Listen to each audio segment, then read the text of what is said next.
Seunit mobil tronton ditemukan angus temotong di Simpang Sidik Beringin, Tanjung Batu Oganilir. Yang beken ngejut ke lagi, sang sopir ditemukan tewas terpanggang di jero kabin mobil.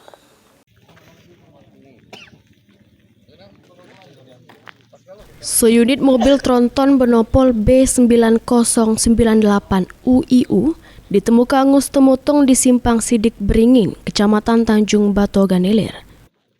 Di jero kabin mobil ditemukan juga jasad manusia yang sudah angus temotong, diduga sopir tronton tersebut. Polisi langsung melakukan olah TKP, memeriksa sejumlah saksi, serta memasang garis polisi. Sebelum temotong, mobil tersebut diketahui ngangkut besi konstruksi dari Muara Kuang ke Palembang. Dari kejadian ini, polisi ngamankan sebotol yang ada sisa cairan diduga BBM.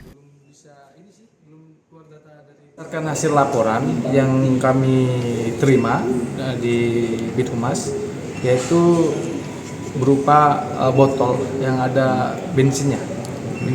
Sementara itu. Jadi sengaja dibakar atau gimana sih? Belum bisa kita pastikan apakah itu dibakar ataupun terbakar, masih dalam proses pendalaman. Untuk kondisi jenazah Bang, berarti mengalami luka bakar 100% gitu Bang? Untuk kondisi jenazah berdasarkan hasil olah TKP itu sudah terbakar betul. Selanjutnya, laboratorium forensik mengidentifikasi jasad manusia yang angus temotong. Polres Oganilir bersama Jatan-Ras Polda Sumsel melakukan penyelidikan untuk mengungkap peristiwa tersebut. Mulyadi, PAL TV.